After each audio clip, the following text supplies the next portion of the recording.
प्रिय विद्यार्थियों, मैं Sonkiya madam, Christ church convent school Gadarwara. मैं आज आपको व्यंजन अक्षर बताना चाहती हूँ। इससे पहले मैंने आपको स्वर अक्षर बताए थे। पहले व्यंजन क्या होता है ये समझ लीजिए। जिन वर्णों का उच्चारण स्वर की सहायता से होता है उन्हें व्यंजन कहते हैं। व्यंजन को संस्कृत में हल भी कहते हैं। संस्कृत भाषा में निम्न व्यंजन है। अब मैं व्यंजन आपको बता रही हूँ, पर इससे पहले एक बार और समझ लीजिए। जिन वर्णों को स्वर की सहायता से बोला जाता है उन्हें व्यंजन कहते हैं। व्यंजन अक्षर बिना स्वर की सहायता से नहीं बोल सकते।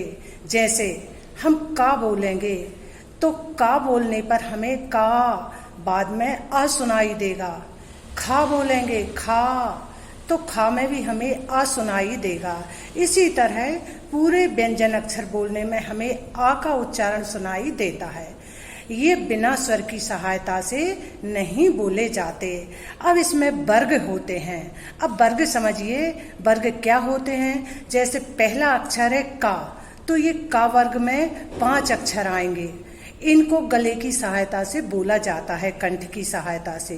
दूसरा है चा वर्ग, इसको तालु जो जीभ के ऊपर का भाग रहता है तालु की सहायता से बोला जाता है। तीसरा है टा वर्ग। टा वर्ग में भी 5 अक्षर आते हैं। मूर्धन्य, मूर्धन्य ने जीभ, तालु, दांत और इसके बोलने से मस्तिष्क में भी थोड़ा सा प्रभाव पड़ता है।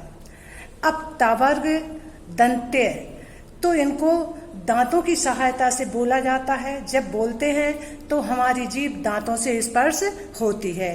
अंतः तो इसका मतलब होता है अंतः यानी हृदय। जब हम बोलते हैं तो हमारे मन तक इसका स्पर्श जाता है, ऊष्म। इससे हमें गर्माहट पैदा होती है। जैसे ठंड में सीसी सीसी करते हैं तो उसी तरह ये 3 सा आए हैं इसमें और हा आया है।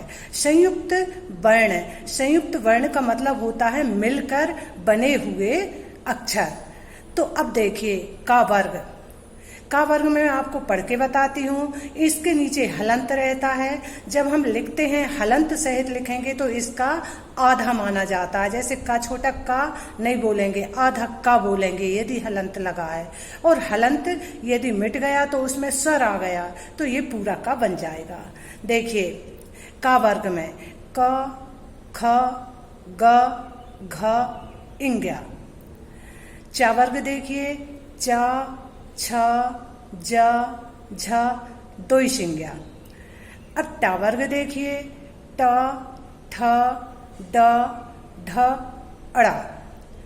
ता वर्ग देखिए ता, थ, द, ध, ना।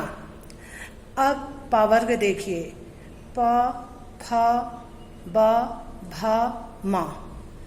अंता इष्ट में आते हैं या, रा, ला, वा।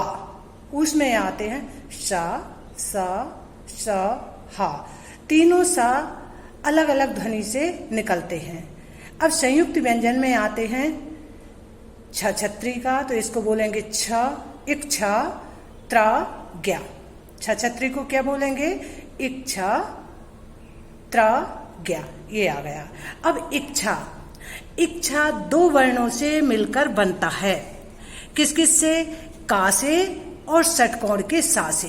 छा छत्री का किससे मिलके बनता है? क व्यंजन वाला और धन स षटकोण का व्यंजन वाला। इन दोनों से मिलके छा छत्री का बना। त्रा त्रिशूल का ता व्यंजन यानी हलंत वाला और धन क्या है? रा। इन दोनों से मिलके त्रा त्रिशूल बना। ज्ञा ज्ञानी का जा व्यंजन अक्षर हलंत वाला जा और क्या है? इंग्या, 2 शिंग्या, ये हलंत वाला। इन दोनों से मिलकर ज्ञा ज्ञानी का बना। ये आपके हैं संयुक्त व्यंजन। तो वर्ग भी याद करना है। का वर्ग कंठ की सहायता से, चा वर्ग तालु की सहायता से, टा वर्ग मूर्धन्य, टा वर्ग दांतों की सहायता से, पा वर्ग ओंठों की सहायता से, अंतःस्थल हृदय को स्पर्श करते हैं, ऊष्म शरीर में गर्माहट लाते हैं और संयुक्त व्यंजन मिलके बने हैं। मैं आज आपको इतना ही बताती हूँ। व्यंजन अक्षर आपको कॉपी में नोट कर लेना है। धन्यवाद।